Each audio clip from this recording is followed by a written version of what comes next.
شیخ محی الدین رحمۃ اللہ تعالی علیہ کہتے ہیں کہ ان کو ایک عالم سے بغض تھا، نفرت تھی، اس لیے کہ ان کی پھر ان کے شیخ سے، شیخ ابو مدین سے نفرت تھی، جس کی وجہ سے شیخ محی الدین رحمہ اللہ ان عالم سے نفرت کرتے تھے۔ ایک مرتبہ خواب میں جناب رسول اللہ صلی اللہ علیہ وسلم کی زیارت ہوئی۔ آپ نے پوچھا کہ اے محی الدین، تو فلاں عالم سے نفرت کیوں کرتا ہے، بغض اور عداوت کیوں رکھتا ہے؟ تو شیخ محی الدین رحمہ اللہ نے عرض کیا کہ اللہ کے رسول صلی اللہ علیہ وسلم، میں اس عالم سے اس لیے نفرت کرتا ہوں کہ ان کی میرے شیخ سے، شیخ ابو مدین سے نفرت ہے۔ تو جناب رسول اللہ صلی اللہ علیہ وسلم نے فرمایا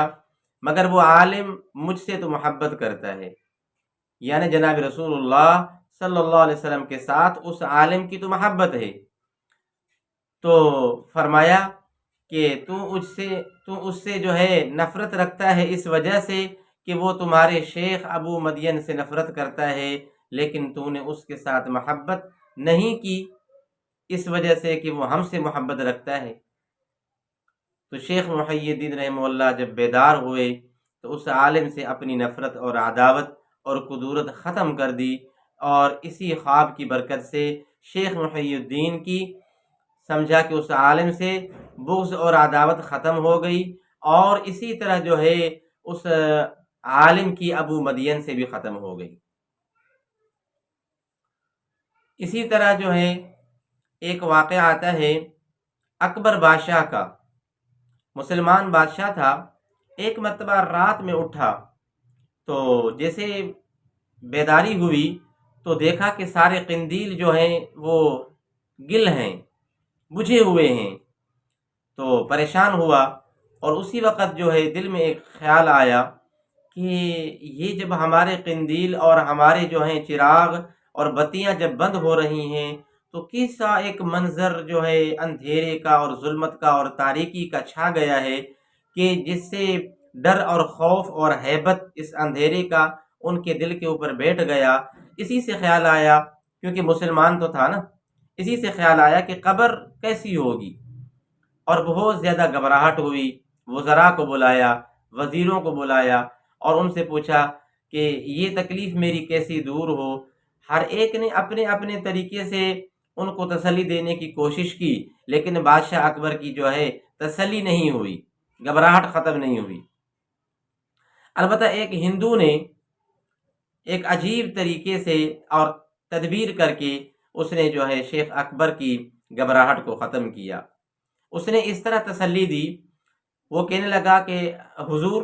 آپ کی قبر میں ظلمت نہیں ہوگی، اندھیرا نہیں ہوگا۔ بادشاہ نے کہا یہ کیسے؟ تو اس ہندو نے کہا کہ اس لیے کہ جو آپ کے نبی ہیں جناب رسول اللہ صلی اللہ علیہ وسلم، 63 سالہ زندگی جو انہوں نے گزاری، اس سے پوری دنیا اور پورا جہان اور عالم سارا کا سارا منور اور روشن بن گیا۔ جب سے وہ زیر زمین گئے ہیں تو زمین اندر جو ہے اندر ہی اندر ساری منور ہو گئی ہے، اور ہر ایک مسلمان کی قبر جو ہے منور اور روشن ہوگی۔ تو بادشاہ اکبر کو اس سے جو ہے تسلی ہو گئی۔ اب سوچنے کی بات ہے کہ اس نے تو ایک تدبیر کر کے اور ایک لطیفے کے طور پر ایک عجیب اور لطیف جو ہے طریقہ اختیار کر کے بادشاہ کو تسلی دے دی، لیکن اتنا تو اس واقعے سے ضرور بات نکلتی ہے کہ ایک دشمن نے بھی، ایک ہندو نے بھی جناب رسول اللہ صلی اللہ علیہ وسلم کی سمجھا کہ اس ہدایت پر نور کے بارے میں گواہی دی اور شہادت دی کہ نبی علیہ الصلوۃ والسلام جب دنیا میں آئے تو ساری دنیا روشن ہو گئی، ہدایت کا نور پھیل گیا۔ اور کہتے ہیں نا کہ والفضل ما شہدت به الاعداء،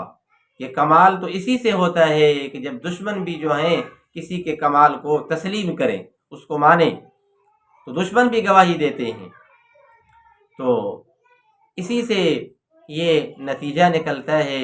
کہ انسان یہ کوشش کرے کہ اپنی زندگی جناب رسول اللہ صلی اللہ علیہ وسلم کے اسوہ حسنہ پر جو ہے گزارے، اور اسی پر کامیابی ہے، اسی پر فلاح دارین ہے۔